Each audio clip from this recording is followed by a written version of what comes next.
오늘 말씀은 요한계시록 5장입니다. 요한계시록 5장입니다. 5장 1절에서 10절까지 말씀을 함께 합독하겠습니다. 신약성경 404쪽쯤 되겠습니다. 요한계시록 5장 1절에서 10절까지 말씀 함께 합독하겠습니다. 내가 봄에 보좌에 앉으신 이의 오른손에 두루마리가 있으니 안팎으로 썼고 7인으로 봉하였더라.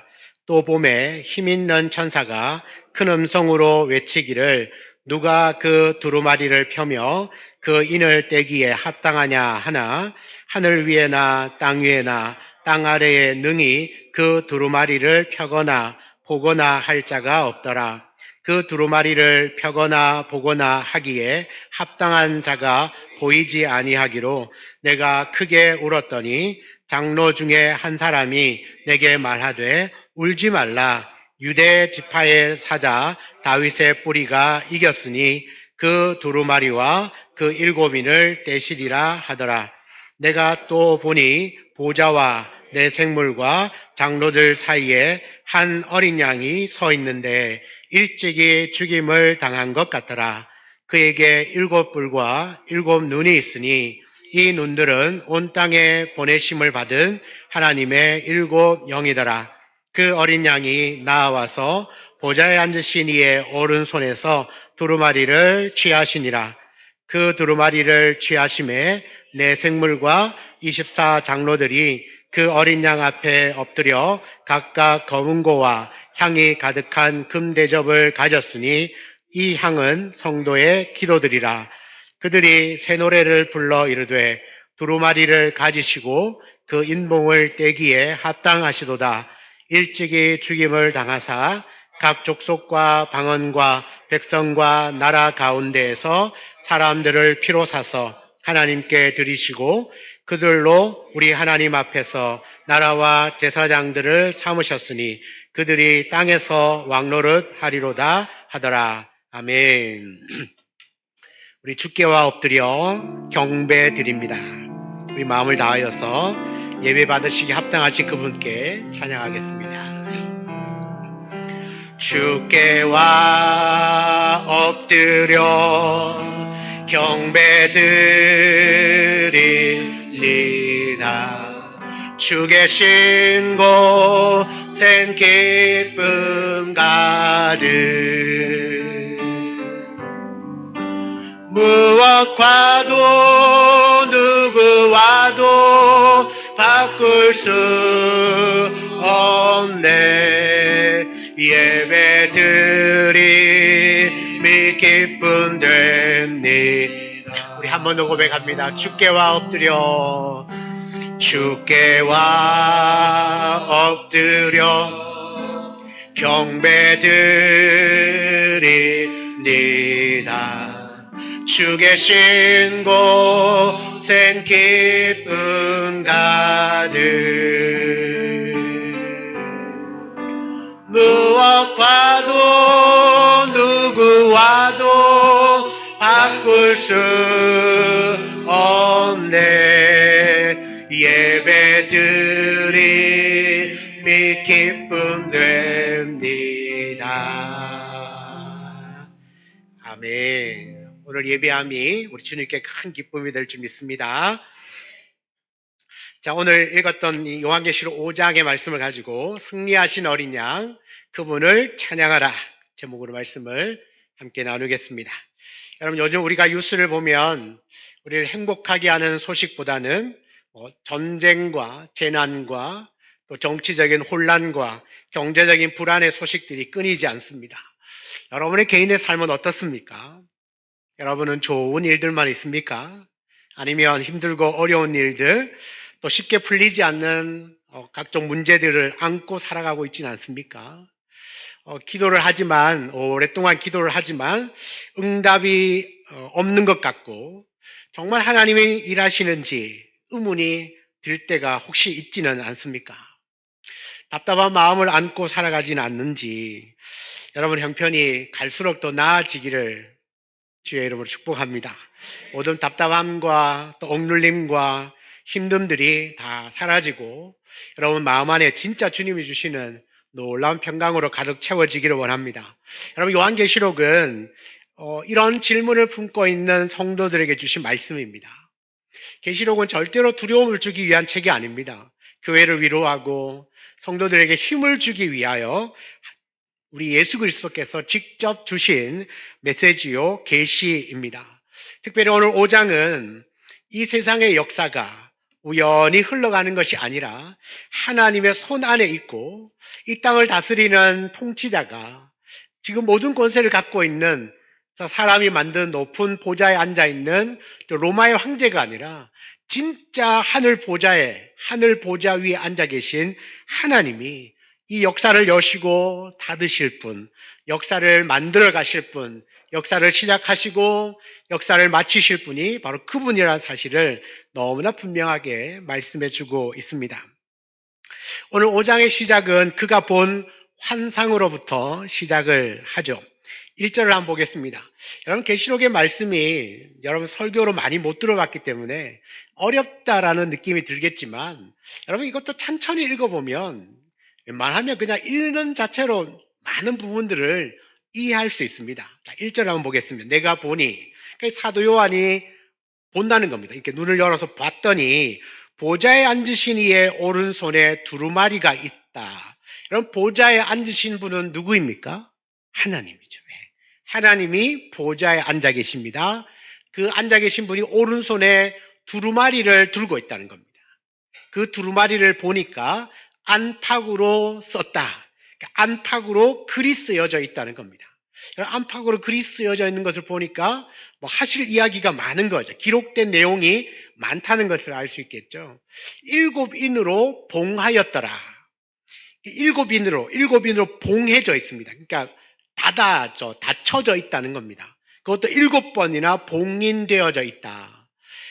계시록의 7번은 완전수입니다. 완전히 봉해져 있어서 그 내용이 비밀에 감추어져 있다는 겁니다. 그리고 여러분 얼마나 중요한 내용이 담겼으면 7인으로 봉인을 해놓았을까? 우리가 짐작을 해볼 수 있겠죠. 그러니까 너무나 중요한 내용이 앞뒤로 빽빽하게 기록되어져 있는데 이 두루마리에 7인으로 봉해져 있어서 누구도 이 내용을 볼 수 없었다라는 겁니다. 그래서 2절과 3절에 보니까 그러던 중에 한 힘있는 한 천사가 이런 한 소리를 외칩니다. 누가 그 두루마리를 펴며 그 인을 떼기에 합당하냐? 하늘 위에나 땅 위에나 땅 아래에 능히 그 두루마리를 펴거나 보거나 할 자가 없더라. 그러니까 봉인된 이 두루마리를 열어야 하나님의 계획과 어떤 목적과 하나님의 뜻을 알 텐데 열 수가 없어서 모르는 거예요. 열리기 전에는 모르는 거죠. 그런데 이 두루마리를 펴서 보려면 봉인된 이 인을 떼야 하는데 인을 떼기에 합당한 사람이 보이지 않았다는 겁니다. 그러니까 사도 요한이 얼마나 답답하겠습니까? 4절에요. 그 두루마리를 펴거나 보거나 하기에 합당한 자가 보이지 아니하기로 내가 크게 울었다는 거죠. 이 요한의 마음이 이해가 되십니까? 빽빽하게 쓰여져 있는 글로 쓰여져 있는 두루마리를 하나님이 들고 있는데 7인으로 봉해져 있는데 너무 궁금한 거예요. 저거 한번 보고 싶은데 아무도 그 인을 뗄 만한 자가 없어서 너무 답답하고 너무 힘들어서 울고 있습니다. 그러니까 이 사도 요한 앞에 펼쳐져 있는 상황은 이제 절망적이죠. 미래가 보이지 않습니다. 어쩌면 그 당시에 어떤 시대적인 상황이 아마 이렇지 않았을까 생각을 해보는 거죠. 여러분 요한계시록은 언제 기록된 말씀입니까? AD, 그러니까 예수님이 오시고 난 이후에 한 95년경쯤에 쓰여졌습니다. 그러니까 요즘 보면 1세기죠. 1세기. 그 1세기, 그 다음에 로마가 지배하고 있고 기독교는 대대적인 박해와 순교가 계속해서 진행되고 있는 시대입니다. 앞이 보이지 않습니다. 불법이 성행하고요. 정의가 보이지 않습니다. 예수를 믿는 사람들은 핍박을 당하고 박해를 당하고 있고 심지어는 순교, 죽기까지 죽임을 당하고 있는 그런 현실 앞에 있습니다. 어쩌면 그 봉인된 두루마리를 보면서 답답해했던 그 요한의 심정이 아마도 그 시대를 대변하고 있지 않는가라는 생각을 하죠. 믿음으로 살지만 현실 속으로 들어가면 너무 답답한 거죠. 답이 없어요. 알고 싶은데 감추어져 있고 열어보려고 해도 열 수 있는 사람이 없어요. 그러니까 이 시대에 우리가 기도합니다. 근데 기도하는데 응답이 없어요. 언제쯤 응답될까? 언제쯤 내 형편이 풀릴까? 이 문제가 해결될까? 아무리 고민하고 아무리 믿음으로 하나님을 의지한다고 하지만 내 손에 잡히는 것이 없는 그런 모습이라는 거죠. 그때 5절에 보니까 장로 중에 한 사람이 내게 말합니다. 그러니까 요한에게 말을 한다는 거죠. 울지 마라. 그 다음 하는 이야기가 유대 지파의 사자 다윗의 뿌리가 이겼으니 그 두루마리와 그 7인을 떼시리라 하더라. 한 장로 중에 한 사람이 요한에게 말하기를, 아주 반가운 소식이죠. 그 두루마리와 7인을 뗄 수 있는 분이 계시다. 이 인을 뗄 수 있는 분이 계시다. 그분이 누구냐 하니까 유대 지파의 사자 다윗의 뿌리. 이 정도만 힌트를 줘도 누군지 아시겠죠? 네, 예수 그리스도입니다. 여러분, 그리스도는 다윗의 후손으로 오셨고 그분은 구약의 약속된 메시아이며 그분에게는 모든 능력과 권세가 부여되어져 있습니다. 그래서 빌립보서에도 예수님을 말할 때 모든 권세와 능력과 영광이 그분께 있다고 그랬죠. 그러니까 그 모든 권세와 능력을 부여받으신 분, 그분만이 유일하게 이 두루마리의 인을 뗄 수 있는 분이다라고 말합니다. 그리고는 이 음성을 듣고 6절에 다시 봅니다. 사도 요한을 봅니다. 어떤 걸 보냐 하면 보좌와 내생물과 장로들 사이에 한 어린 양이 서 있는데 일찍이 죽임을 당한 것 같더라. 그에게 7뿔과 7눈이 있으니 이 눈들은 온 땅에 보내심을 받은 하나님의 7영이더라. 어렵습니까? 어렵지 않습니다. 제가 아까 설교한 것도 생각을 해보시고 천천히 한번 볼게요. 자, 보좌. 보좌는 하늘 보좌입니다. 보좌는 자리죠, 자리. 누가 앉아 계시는 자리일까요? 그렇죠, 하나님이 앉아 계신 자리. 그 다음 그 주변의 내 생물은 뭘 상징한다고 그랬습니까? 모든 피조물을 대표합니다. 하나님 만든 모든 피조물을 대표하는 그 존재가 내 생물. 그러니까 모든 피조물의 대표자라고 보시면 됩니다. 그게 내 생물이고요. 장로들은 누굴까요? 장로들은 구원받은 성도들을 대표합니다. 그러니까 교회죠, 교회. 하나님의 교회를 대표하는 24 장로들을 말합니다. 그러니까 구원받은 성도들의 무리, 그리고 교회이죠. 그런데 가만히 한번 보십시오. 하늘 보좌가 있고요. 그 주변에 모든 피조물들을 상징하는 내 생물들이 둘러 진쳐 있고, 그 다음 24 장로들이 쭉 그 보좌를 둘러서하고 있습니다. 자, 그런데 잘 보면 어린 양이 서 있습니다. 그 사이에 어린 양이 서 있는데 그 어린 양을 가만히 보니까 일찍이 죽임을 당한 것 같아요. 느낌이 오십니까? 일찍 죽임을 당한 것 같아요. 자, 그러면 저 어린 양은 누구일 것 같아요? 그렇죠, 예수님인 것 같죠? 그에게는 7뿔이 있습니다. 뿔이 7개. 뿔이 7개. 괴물, 이게 아니라 7이라는 숫자는 항상 완전수입니다. 뿔이 상징하는 게 뭐냐면 뿔은 힘과 권세를 상징합니다. 그러니까 힘과 권세가 누구한테 있습니까? 그 어린 양에게 있는데 7뿔이에요. 그러니까 완전한 힘과 권세와 능력을 갖고 계시다는 거예요. 누가요? 그 어린 양이. 그 다음에 7눈이 있습니다. 7눈. 7은 완전하다는 뜻이고 눈이 있습니다. 이 눈은 성경이 해석을 하고 있어요. 눈이 있는데 이 눈들은 온 땅에 보내심을 받은 하나님의 7영이라. 그러니까 이 눈이 뭐냐 하면 온 땅에 보내심을 받은, 그러니까 온 땅을 두루두루 살필 수 있는 하나님의 7영, 성령입니다. 온 땅에 편만하게 계시는 성령입니다. 그러니까 무슨 의미냐면 모든 능력과 권세를 가지고 계시고 이 어린 양이, 그리고 이 어린 양은 성령을 통하여서 온 우주 만물을 다스리고 통치하시는 분이시다 라는 거죠. 그리고 그분은 일찍 죽임을 당한 것 같지만 어디에 서 계십니까? 지금 보호자와 그 다음에 내생물과 그 다음에 24장로들이 모여있는 그 한가운데 어린 양이 서 있습니다. 예수님이. 그런데 뭐요? 좀 전에 죽임을 당한 것 같았다면서요. 죽었는 것 같았는데 지금은 서 있습니다. 여러분, 서 있으려면 죽은 자가 서 있을 수 있습니까? 그런데 좀 전에 죽은 것 같다면서요. 근데 지금은 서 계신 거예요. 죽었다가 누구죠? 예수 그리스도. 죽으셨다가 부활하신 그리스도가 그 하나님 곁에 계시지만 또 어디에 계시냐면 우리 온 우주 만물과 그 다음에 구원받은 성도들과 그 교회 한가운데 어린 양 예수 그리스도가 서 계십니다. 왜 서 계실까요? 지키시는 거죠. 보호하여 주시는 겁니다. 그 한가운데 서 계시는 거죠. 여러분, 내가 너무너무 힘들고 어려운 내 인생의 문제 그 한가운데 어린 양 예수 그리스도가 서 계시는 겁니다. 그분은 죽은 것 같았는데, 실패한 것 같았는데 다시 살아나서 부활하셔서 그 한가운데 서 계시는 겁니다. 그러니까 너가 그 걱정하고 염려하고 너를 힘들게 하고 어려운 문제들 가운데 지쳐 쓰러져 있지만 부활하신 주님이 우리 한가운데 들어오셔서 우리를 다시 일으켜 세우시고 승리를 약속하는 것과 똑같다는 이야기죠. 왜요? 그분에게는 힘과 권세를 갖고 계시거든요. 성령을 통하여서 온 땅과 교회를 두루 살피시고 통치하시기 때문에 그렇습니다.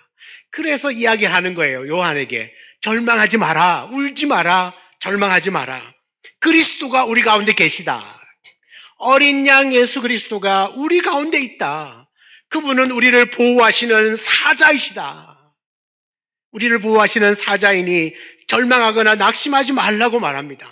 그러니까 힘들어서 쓰러져 있어도 눈 떠보니까 내 앞에 누가 서 계셔요? 그리스도가 서 계시는 겁니다. 그리고 나를 향해 손을 내밀죠. 내 손 잡아라.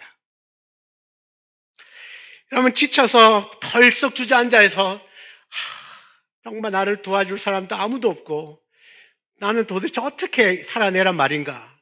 그렇게 힘 빠져서 덜썩 주저앉았는데 고개를 들어보니까 앞에 누가 보입니까? 그리스도가 보인 거.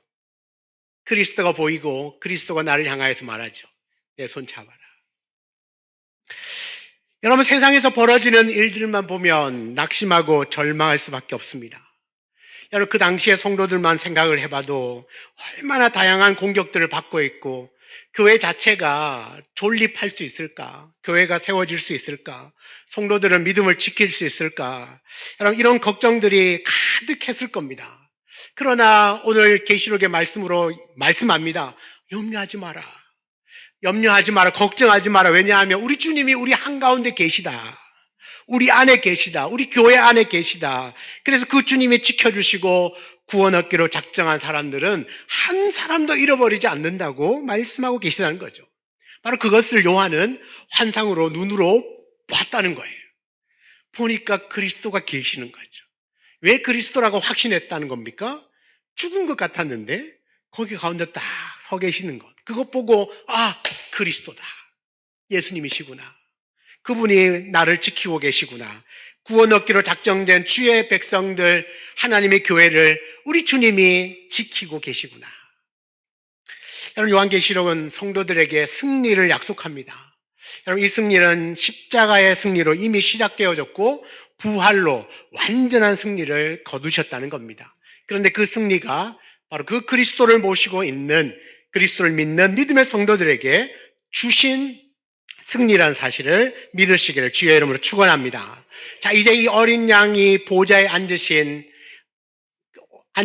그 하나님의 오른손에 뭐가 있었어요? 두루마리가 있었죠. 이 두루마리를 어린 양이 취합니다. 하나님의 손에서 받아서 자기가 이 두루마리를 딱 손에 잡습니다. 자, 그때 어떤 일이 일어나냐 하면 8절에 보시면 그 두루마리를 취하심에 내생물과 24장로들이 그 어린 양 앞에 엎드립니다. 보좌에 계신 하나님의 손에 두루마리가 있었는데 어린 양 그리스도가 이 두루마리를 딱 하나님의 손에서 받아서 딱 드니까 거기에 있던 내생물들, 모든 피조물들을 대표하는 내생물과 또 구원받은 성도들과 교회를 대표하는 24장로들이 그 어린 양 앞에 엎드립니다. 여러분, 어린 양 앞에 엎드렸다는 이야기는 이 어린 양 되시는 그리스도가 하나님이란 뜻이에요. 엎드려 경배 받으실 수 있는 분은 하나님밖에 없어요. 그 전에는 보좌에 앉아 계신 하나님께 엎드려 경배를 했어요. 그런데 지금은 그 어린 양 앞에 엎드렸다는 이야기는 그분이 또한 하나님이시란 뜻입니다. 그래서 이 그리스도가 하나님인 거예요. 그 하나님 앞에 엎드렸습니다. 각각 검은고와 그 다음에 향이 가득한 금대접을 가졌으니 이 향은 성도의 기도드리라. 이 한 구절이 굉장히 중요한 이야기가 하나 나왔습니다. 자, 어린 양이 두루마리를 잡았더니 내생물과 24장로들이 어린 양 앞에 엎드렸습니다. 그리고 검은고를 갖고 있고 또 하나는 이 금대접을 가졌는데요. 이 금대접에 뭐가 담겨 있냐면 향이 담겨 있습니다. 그런 이 향은 뭐라고요? 어떻게 알았어요? 성경에 있죠. 성경에 있습니다. 이렇게 어려운 이야기가 아니라는 이야기예요. 자, 이 향이 담겨 있는데 그 향을 보니까 성도의 기도인 거예요. 자, 이 성도의 기도를 담고 있는 큰 대접은 뭘로 만들어졌습니까? 아시네, 그죠? 금대접이에요. 여러분 집에 금대접이 있으십니까? 금으로 만든 대접? 없죠? 자, 상상해 보겠습니다. 여러분 집에 금대접이 있습니다. 여러분 집에 다 있습니다. 생각만 해도 좋은가 봐요. 표정이 달라지네. 자, 금대접이 있습니다. 그 금대접에 무엇을 담으시겠습니까? 네? 게 사료 담으시겠습니까? 뭘 담으시겠어요? 그 금대접에다가. 예? 그렇죠. 귀한 것. 여러분이 갖고 있는 것 중에 진짜 귀한 것. 그 장롱에 꽁꽁 숨겨놨던 다이아몬드 반지. 그 다음에 그 10돈 되는 금반지, 은반지, 이런 거 거기에 담지 않겠습니까? 그 금대접에 아무거나 담지 않아요. 진짜 귀한 걸 담아요. 근데 오늘 이 천상의 예배의 자리에 보니까 하나님 앞에 엎드린 그 성도들의 손에 금대접이 있는데 거기에 뭐가 담겨 있어요? 기도가 담겨 있어요. 그러니까 이 기도가 얼마나 귀하고 얼마나 가치 있는 것이었으면 그 금대접에다가 담아놨다는 거예요. 금대접에 담았어요. 근데 더 놀라운 게 뭐냐면 향이잖아요. 향은요, 냄새가 위로 이렇게 올라가잖아요. 금대접에 담겨있는 향이 하늘 보좌에까지 향이 올라갑니다. 그렇게 이 대접에 담겨있는 성도의 기도가 하나님께 상달되는 거예요. 하나도 땅에 떨어지는 것 없이 모든 기도가 하나님께 올려지는 겁니다. 여러분, 마지막 때의 성도의 기도가 이렇게 중요합니다. 내가 그냥 잠깐 드리는 기도가 지금 당장은 별 볼 일 없는 것 같고 아무런 역사가 일어나지 않는 것 같고 그냥 지나치는 것 같지만 이 기도가 여러분 하나님이 너무나 귀하게 여기시는 그 금대접처럼 여러분 거기에 담겨있는 기도, 이 기도는 반드시 하나님께 올려진다는 이야기입니다. 여러분, 하나님께 다 올려지는 기도라면 여러분 그 기도는 최고의 가치를 갖고 있는 건 아니겠습니까? 그럼 여러분이 하는 기도를 하찮게 여기시면 안 돼요. 물론 하찮게 여기는 사람은 없겠지만 아무리 그냥 스쳐 지나가고 짧게 기도하는 기도라도 다 여러분의 기도는 그 금대접에 담겨진 향이고 그 향이 하나님께 반드시 올려드려지는, 하나님이 반드시 들으시고 응답되는, 하나님께 드려지는 기도라는 사실을 믿으시길 축복합니다. 하나님 그만큼 그 기도를 소중하게 여기시는 겁니다. 여러분 이제 기도할 때마다 이 기도가 어디에 담겨진다? 금대접에 담겨지는구나. 그리고 이 금대접에 담겨진 기도는 다 향처럼 올려져서 하나님 코에 다 이렇게 들어가는 거예요. 아주 아름다운 좋은 향이 하나님 편에 다 상달되어지는 겁니다. 하나님께 다 올려드려지는 기도라는 사실을 반드시 잊지 마시기를 축복합니다. 그러니 그 보좌에 앉아 계신 하나님과 그 옆에 있는 어린 양께 내 생물과 24장로들이 엎드려서 경배하는 그 자리에 성도의 기도까지도 함께 올려드려주고 있습니다. 그 다음에 8절부터 보면 가장 위대한 경배와 예배가 시작됩니다. 8절입니다. 8절에 보면 네 생물과 24장로들이 어린 양 앞에 엎드려서 새 노래를 부르기 시작합니다. 새 노래를 부르기 시작하고 이 새 노래의 초점은 오직 예수 그리스도입니다. 그분만이 찬송받으시기에 합당한 분이시라는 거죠. 9절입니다. 9절 같이 읽어보겠습니다. 그들이 새 노래를 불러 이르되 두루마리를 가지시고 그 인봉을 떼기에 합당하시도다. 일찍이 죽임을 당하사 각 족속과 방언과 백성과 나라 가운데서 사람들을 피로 사서 하나님께 드리시고 그들로 우리 하나님 앞에서 나라와 제사장들을 삼으셨으니 그들이 땅에서 왕노릇하리로다. 여러분, 이 새 노래의 가사입니다. 네. 예를 들면 새 노래의 가사죠. 여러분, 이 두루마리를 가지시고 인봉을 떼기에 합당하신 분이십니다. 그분은 일찍 죽임을 당하셨지만 각 족속과 백성과 나라와 방언들 가운데서 사람들을 뭐로? 피로 사서 하나님께 드리셨다. 여러분, 거기 보면 그 구원받은 성도들, 교회를 대표해서 24장로들이 엎드려 있지 않습니까? 여러분, 그들이 어떻게 구원을 받고 그 하나님 보좌 앞에 모여 있을까요? 여러분, 대표되는 24장로가 있지만 24명만 있는 게 아니에요. 구원받은 모든 성도들과 교회가 그 자리에 있다고 보시면 돼요. 자, 여러분이 어떻게 하늘 보좌에 이분들이 앉아 있을 수 있었느냐? 오늘 이 노래에 보면 나와요. 일찍이 죽임을 당하셨다는 거죠. 죽임 당하신 어린 양. 여러분, 어린 양 하면 떠오르는 게 뭐가 있습니까? 유월절.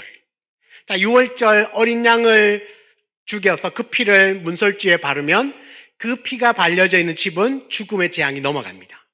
자, 이 죽음의 재앙이 넘어간다. 구원을 받으려면 반드시 누가 희생을 해야 합니까? 어린 양이 희생을 해야 합니다. 그런데 그 어린 양이 누구라는 거죠? 예수다. 또 있습니다. 제사를 드릴 때 제물로서 어린 양을 드립니다. 구약의 제사는 반드시 제물이 필요합니다. 그 제물에 어린 양이 있습니다. 그 어린 양을 죽이고 그 피를 뿌림으로 제사를 드리죠.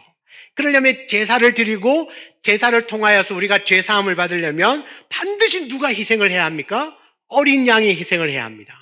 그런데 오늘 성경에 보니까 그 일찍 죽임을 당하신 그 어린 양이 그리스도이신데 그분은 자기의 생명을 내어놓고 누구를 구원하셨다는 겁니까? 우리를 구원하셨다는 겁니다.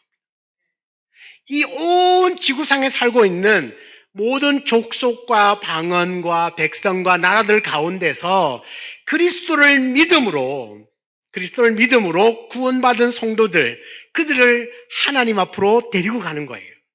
이것을 오늘 어떻게 표현했냐 하면 피로 사서 하나님께 드렸다. 우리가 구원받고 하나님의 보좌 앞에 설 수 있는 것은 그리스도가 나 대신에 죽으셨기 때문이에요. 그분의 피값으로 우리는 팔린 겁니다. 하나님께. 그래서 우리는 하나님의 소유가 되고 하나님의 백성이 된 겁니다. 우리가 괜히 하나님의 백성이라고 말하는 게 아니에요. 내가 하나님의 백성이 된 것은 예수님이 자기 생명 내어놓고 우리를 산 거예요. 여러분, 우리는 그리스도의 피값으로 구원받은 사람들입니다. 그 피값이 얼마나 될까요? 돈으로 환산이 되겠습니까? 생명을 어떻게 돈으로 환산해요? 그죠? 돈으로 바꿀 수 없는 그 생명과 바꾼 사람이 바로 저와 여러분들입니다. 그렇게 우리는 구원받았고 그렇게 하늘 보좌 앞에 모여서 하나님을 찬송하는 그 무리 속에 끼어있게 되어졌다는 거죠. 그러니 우리를 피로 값주고 사신 그 예수님이야말로 그 두루마리의 인을 떼기에 합당하신 분이다라고 찬송하고 있는 것입니다. 자, 첫 번째 찬송하는 무리가 누구였습니까? 네 생물과 24장로들이었습니다. 두 번째요. 11절과 12절에 보면 내가 또 보고 들으매 보좌와 생물들과 장로들을 둘러선 많은 천사의 음성이 있으니 그 수가 만만이요 천천이라. 그 음성으로 이르되 죽임을 당하신 어린 양은 능력과 부와 지혜와 힘과 존귀와 영광과 찬송을 받으시기에 합당하도다 하더라. 자, 보좌가 있습니다. 그 보좌 주변에 내생물들이 있습니다.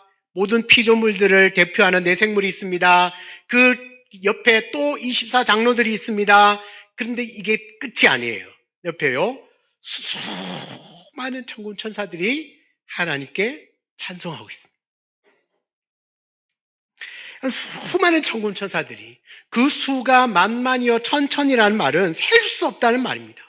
그 셀 수 없이 많은 천군 천사들이 어린 양 예수 그리스도께 모든 영광과 부와 지혜와 권세와 힘과 영광과 존귀의 찬송을 받으시기에 합당한 분이시라고 찬송합니다. 그러니까 두 번째 찬양 대원들은 수많은 천사들입니다. 세 번째 13절입니다. 내가 또 들으니 하늘 위에와 땅 위에와 땅 아래 바다 위에와 또 그 가운데 모든 피조물들이 이르되 보좌에 앉으신 이와 어린 양에게 찬송과 존귀와 영광과 권능을 세세토록 돌릴지어다. 자, 세 번째 찬양대의 무리는 누구입니까? 모든 피조물들입니다. 자, 이제 생각하겠습니다. 머릿속에 그려보십시오. 가운데 보좌가 있습니다. 여기 하나님이 앉아 계시고 그 곁에 어린 양 그리스도가 서 계십니다. 그 주위에 모든 피조물들을 상징하는 내생물이 있고 24장로들이 쭉 둘러서 있습니다. 그들은 하나님 보좌와 어린 양을 향하여 엎드려 경배하고 새 노래를 부르며 노래합니다. 그런데 그 뒤에 보니까 수많은 천군 천사들이 또 찬양을 하고 있습니다. 그 뒤에 보니까 모든 피조물들이 하나님을 찬양하고 있습니다. 여러분, 마치 이제 공연을 하면 앞에 가수들이 노래하지 않습니까? 그런데 가수 혼자 노래하는 게 아니라 여기에 모여있는 모든 사람들이 다 같이 노래하는 겁니다. 소위 말하면 이제 떼창을 하는 거죠. 떼창을 하는 겁니다. 다 같이 노래, 한 사람도 빠짐없이 모두가 다 같이 노래하는 그 장면이 지금 이 5장의 장면입니다. 여러분, 이 5장의 어린 양 되시는 그리스도께 노래와 경배로 가득 차 있습니다. 수많은 천군 천사들이 노래합니다. 모든 피조물들이 하나님을 향하여 또한 어린 양 되시는 그리스도를 향하여 노래하고 찬송합니다. 여러분, 이런 합창은 이전에도 없었습니다. 압도적이죠. 수많은 천군 천사와 모든 피조물들이 하나님을 향하여 어린 양길을 향하여 노래하고 찬양합니다. 악기를 동원합니다. 또 그들의 기도를 동원합니다.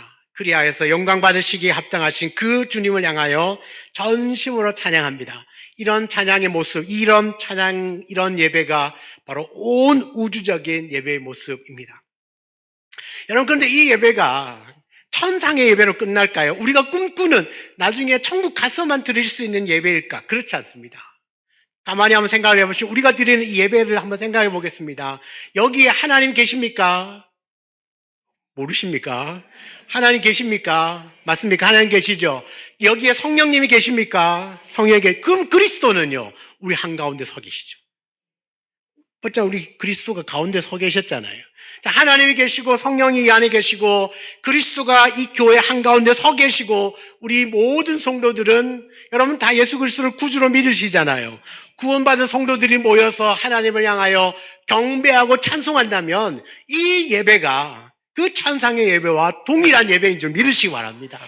그렇게 그 예배가 우리가 죽어서만 경험하는, 천국 가서만 경험하는 예배의 모습이 아니라 이 땅에서도 충분하게 누릴 수 있다. 그러니까 지금은 너희가 핍박당하고 있고 고난당하고 있고 언제 죽을지 모르는 그 답답한 상황 가운데 있을지 모르지만 너가 있는 그 처소에 주님이 계시다는 사실을 믿고 그 보좌에 계시는 하나님, 그 어린 양 되신 예수 그리스도께 찬송과 경배를 하기 시작하면 모든 권세와 능력을 가진 주님이 너의 모든 삶을 지킨다. 너를 보호한다. 끝끝내는 승리하게 해주신다. 그 이야기를 지금 하고 계시는 거예요. 사랑하는 여러분, 요한계시록을 받아든 1세기의 성도들은 이 말씀이 바로 그렇게 와닿았을 겁니다. 숨죽여가면서 예배드리고 숨죽여가면서 기도하고 들키면 죽을지 모르는 그 그 상황 가운데서도 그들은 모이면 하나님을 예배했던 겁니다. 찬송했던 것이죠. 왜요? 이 찬송은 승리자가 부르는 노래이기 때문에 그렇습니다. 예배를 드리기 위하여 자기의 생명을 예배를 드리다 보면 혹시나 자기의 생명을 잃어버리는 일까지 있을 수도 있습니다. 그러나 예배를 멈출 수 없었습니다. 요한계시록에서 어린 양을 찬양하는 이 찬양은 갈수록 더 커져가는 것을 볼 수 있는데요. 요한계시록 19장 10절에 보니까 이 일 후에 내가 들으니, 나중에 여러분 이제 보면 알겠죠. 이 일이 무슨 일이냐면 이제 이 땅에 있는 바벨론이 무너지는 겁니다. 이 세상이 심판받아서 멸망을 당하는 겁니다. 자, 그 일이 있고 난 후에 내가 보니까 하늘에 허다한 무리의 큰 음성 같은 것이 있어 이르되 할렐루야. 여러분, 이 땅에 심판받아서 이 땅에서 이 세상이 다 사라져버려도 찬양은 끝나지 않습니다. 네, 영원합니다. 계속되고 점점 커지고 있다는 사실을 볼 수가 있습니다. 이 할렐루야가 이 땅에서만 우리가 부르고 하는 것이 아니라 갈수록 더 커지고 갈수록 더 풍성해지는 것이 하나님을 찬양하는 것입니다. 여러분, 어린 양 예수 그리스도에 대한 전 우주적인 찬양은 여러분 상상만 해도 가슴이 막 쿵쾅쿵쾅 뛰지 않습니까? 모든 구원받은 성도들과 모든 피조물들이 그저 그 하나님 앞에, 어린 양 앞에 엎드려 깊은 찬송을 드리며 영광을 올려드리는 그 예배, 여러분 그 자리에 내가 서 있고 여러분이 서 있다고 생각해 보십시오. 할렐루야가 아마 저절로 나올 겁니다. 가장 중요하고 위대한 일은 여러분 우리가 그 자리에 서 있어서 영원토록 하나님을 찬양하는 찬양대원으로 살아내야 한다는 것입니다. 어떤 일이 있어도 우리가 그 안에서 할렐루야 찬양을 놓치지만 않는다면 승리하신 우리 주님이, 승리하신 어린 양 예수 그리스도께서 우리의 모든 형편으로부터 반드시 구원하여 주실 줄 믿습니다. 각 나라와 족속과 백성과 방언들 가운데 내 피로 사서, 어린 양의 그 피로 사서 하나님께 드린 사람들이 바로 우리들 아닙니까? 여러분, 우리들 안에서 절대 놓치지 말아야 될 것은 주님 오신 그날까지 영원토록 하나님과 어린 양께 경배와 찬양을 올려드리는 것입니다. 여러분, 그래서 여러분 일평생 하나님을 찬양하는 찬양대원이 되시기를 축복합니다. 영원토록 하나님만 찬양하는 찬양대원으로 살아가시길 바랍니다. 나의 형편이 중요하지 않습니다. 아무리 힘들고 찌들어도 그 삶 한중간에 누가 계셔요? 그리스도가 계십니다. 여러분, 이건 너무 귀한 말씀이에요.